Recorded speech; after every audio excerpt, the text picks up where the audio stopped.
What's up YouTube, this is Matt, and today I'm going to show you guys how to build a $400 gaming PC, which I built in early April. To build this, all you're really going to need is your parts, a static-free work area, and a Phillips head screwdriver. Start by getting out your case. Remove both side panels by removing the 4 thumb screws on the back of the case, 2 on each side, and slide off each panel. Make sure to set the side panels off to the side in a safe place so they don't get scratched. We're going to start by installing our power supply. In this case, it's mounted on the top with the fan pointing down. Slide the PSU into place and secure it in place with 4 of the screws that come included with the power supply. Once this is completed, go ahead and open up your motherboard box and take out the I/O cover. This installs into the rectangular hole in the back of the case. Making sure it is the proper orientation, install the I/O cover by lining it up with the hole and firmly push each corner until it clicks into place. Now we're ready to install our motherboard standoffs. Take out your case hardware bag and take out all of the standoffs that look like this. Now go ahead and fill each hole in the motherboard tray with one of these standoffs. You can just put them in finger tight. Now we're going to install the hard drive. Start by undoing one of the clips of the hard drive cage on each side. Slide the hard drive in and push the clips back down until they snap into place. Make sure the connection points of the hard drive are pointing out, and now the hard drive is installed. You'll notice a lot of other components are in the case in the video. When originally building this, I found it somewhat difficult to install the hard drive with the large air cooler, so I decided to put this step earlier in the process. Now that that's completed, set your case off to the side and take out your motherboard box. Take out your motherboard and set it on top of the box, which will act as a non-conductive workbench. Start by unscrewing the stock mounting points and remove the black plastic pieces as shown in the video. Now remove the stock backplate. Now it's time to install the CPU. Push down the socket retention arm and swing it open. Pick up your CPU, making sure to handle it only by the edges. Find the marked corner of both the CPU and the motherboard.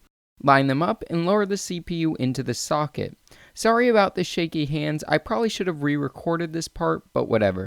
With the CPU in place, push the retention arm back down and lock it into place. Now comes arguably the hardest part of the build, installing the Hyper 212 Evo cooler. Take out the backplate as well as all of the mounting hardware. Flip the motherboard over and line the backplate up like this. Push one of the standoffs like this through the front of the motherboard, which is upside down right now, and finger tighten it into place with one of these nuts. Once this is complete, go ahead and repeat this for the other 3 standoffs. Finally, tighten them all down with this converter. Now that that is completed, take out the cooler itself as well as this bracket and the included thermal paste. Make sure the screws in this bracket are in the center position. Now fold the bracket in and feed it through the cooler like so. Open it up and make sure the center bracket post is in the CPU block.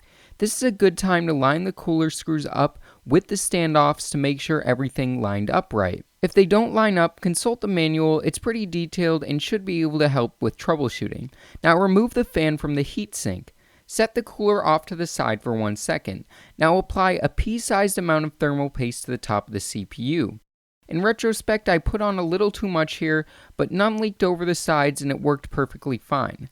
Now remove the sticker from the cooler and lower it down over the CPU, lining up the screws with the standoffs.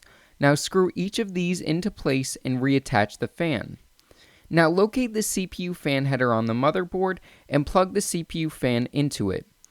Now get out your 8GB stick of RAM. Open the first RAM slot on the motherboard. Line up the notch in the DIMM with the notch in the RAM stick. Lower the stick into the DIMM and apply pressure until the DIMM slot latches closed. Now get your case as well as your motherboard screws that look like this. Lower your motherboard into the case, lining up the I/O with the back I/O shield and the motherboard holes with the standoffs. Fill each of the motherboard holes with the previously shown screws. At this point, your motherboard is installed. Now time to do some wiring. Grab the bundle of front panel cables and route them to the bottom of the case. Plug the USB, HD audio, and other front panel connectors into the motherboard, consulting the motherboard manual for exact placement. When done, they should look like this. Now it's time to install the GPU.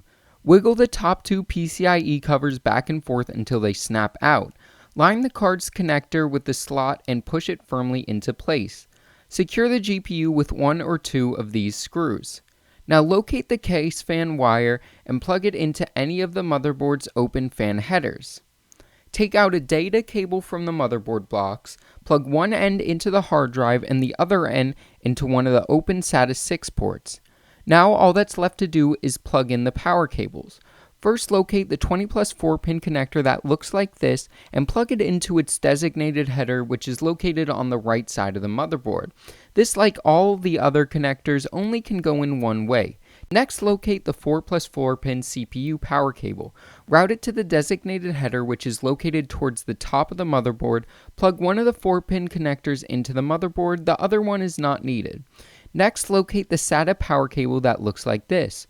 Plug it into the hard drive like so. Now, locate the 8-pin PCIe power connector like this. Route it to the side of the GPU and plug it in. At this point, all that's really left to do is cable manage. Because we have a non-modular PSU and no room for back panel cable management, it's going to be tough, but use zip ties or other plastic ties to secure cables to both neaten up the aesthetics and optimize airflow throughout the case. Don't be too worried about making it look great because there's no side panel window. Now all that's left to do is plug it in and turn it on. The fan should spin up and it should boot to BIOS. If it does this, then congratulations. You're now done building your PC, and now all you have to do is load a copy of your preferred operating system. So yeah guys, this wraps this video up. If you enjoyed it, go ahead and give this video a thumbs up, as well as consider subscribing, and this is Matt from Tech by Matt, signing out.